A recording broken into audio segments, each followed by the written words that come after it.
I've spent my entire career calculating how much weight a floor can hold before it gives way. I know the exact brittle point of glass. I know how much wind a skyscraper can take before it loses its integrity. But I never calculated the weight of a single sentence. It was 6 words. It took me 2 seconds to read. And just like that, the last 7 years of my life became a building I was no longer allowed to live in. In my world, we talk about structural integrity.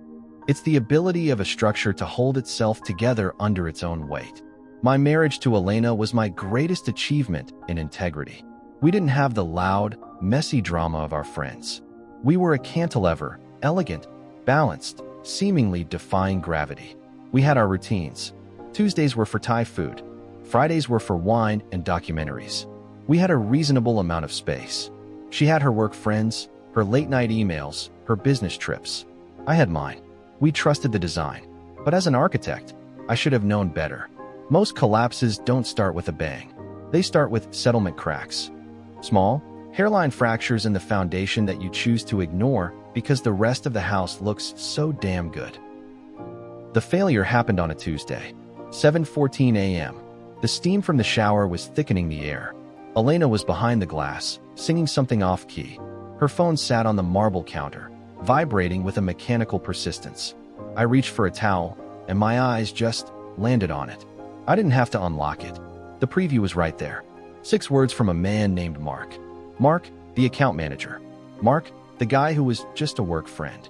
The message didn't say, "I love you." It didn't mention a hotel room. It said, "I can still feel you everywhere."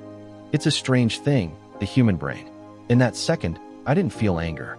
I felt a cold, technical curiosity. I started analyzing the sentence. The syntax. The intimacy of everywhere. It wasn't a physical description, it was a psychological occupation. Mark wasn't just in her phone. He was in the architecture of her mind. She stepped out of the shower. The steam swirled around her like a shroud. She looked at me, smiled, and said we were out of almond milk. I watched her pick up the phone. I watched her thumb swipe the notification away with a casual, practiced speed.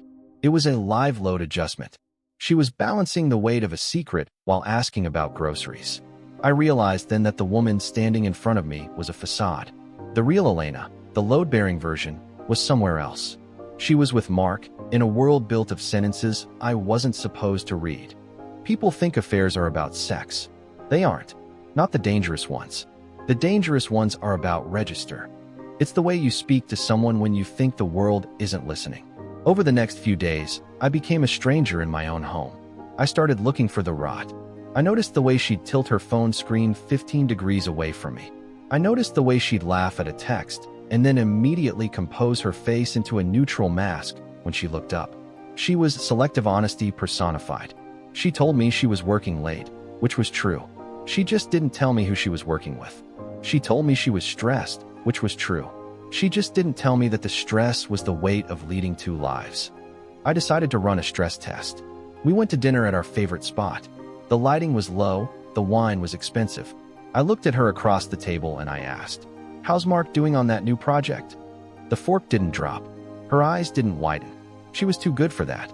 But for 1/10 of a second, her pupils dilated.